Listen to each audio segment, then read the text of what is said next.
Welcome back. I'm your host, Davia. Today we're at the NC Museum of Natural Sciences to learn how to do leaf rubbing. Let's see how to do it.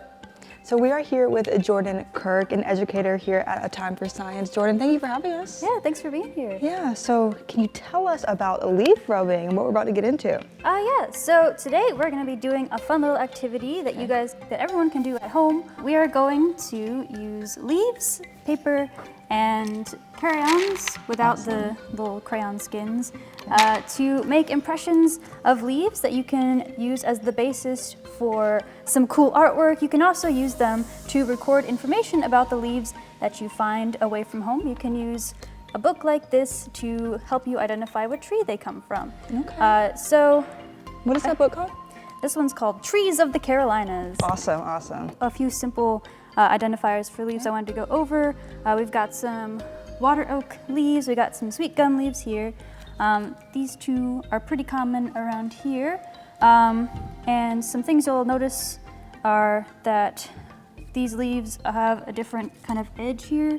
You'll see this edge is very smooth, this edge has kind of these little ridges. Okay. So this edge part is called the margin, and this would be a smooth margin, and then this is a toothed margin. Okay, smooth and toothed. So that's one difference. You can also see between our sweet gum, water oak, and this fern is that, or more, this probably strawberry's probably better, is that these two are both one single leaf. So this would be a simple leaf, and this is a compound leaf. And a compound leaf just means that it's got multiple little leaflets that make up the leaf, and then this one's just one thing. Okay.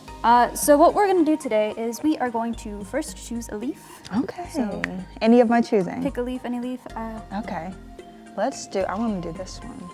Yeah, those are sweet gum. Those are pretty cool. This is cool. They actually turn about every color of the rainbow during the fall, except for blue. So you can get red, orange, yellow, and then green, obviously, and then purple. During the fall. Beautiful. And you want to make sure that your leaf is this kind of veiny side up, so that you should be able to feel like the bumps. Gotcha. And you want to place that on the table, and then place your paper on top. Gotcha. And then you're gonna choose a crayon. I would start with a darker color. That way it's gonna show up a little easier. Like this? Mm-hmm. Okay.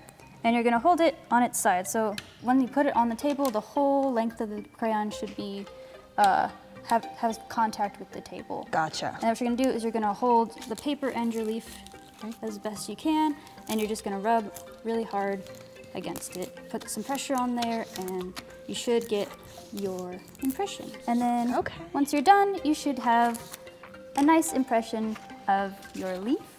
And you can see you get some information about the margins of that leaf, the shape of that leaf, the little points. So the sweet gum trees, they have 5 little points. A lot of people get these confused with the red maple leaves, because they both have those little points, but the maples do not have 5 points. I believe they have 3. Okay. So that's one difference. You help to use this to identify. Gotcha. And you can also see the tooth margin, especially if you get a really good impression. Yeah, yours is pretty on there. Pretty there. Yeah. And then once you have your little base, you can use that to make whatever your heart desires. I've seen people make monsters out of them. I like to turn them into little fairies. That's beautiful. So you can use them as wings. You can even make flowers out of leaves, which is pretty fun. Well, that was a really cool activity. We learned how to do leaf rubbing. Stay tuned for more on Eastern Lifestyle.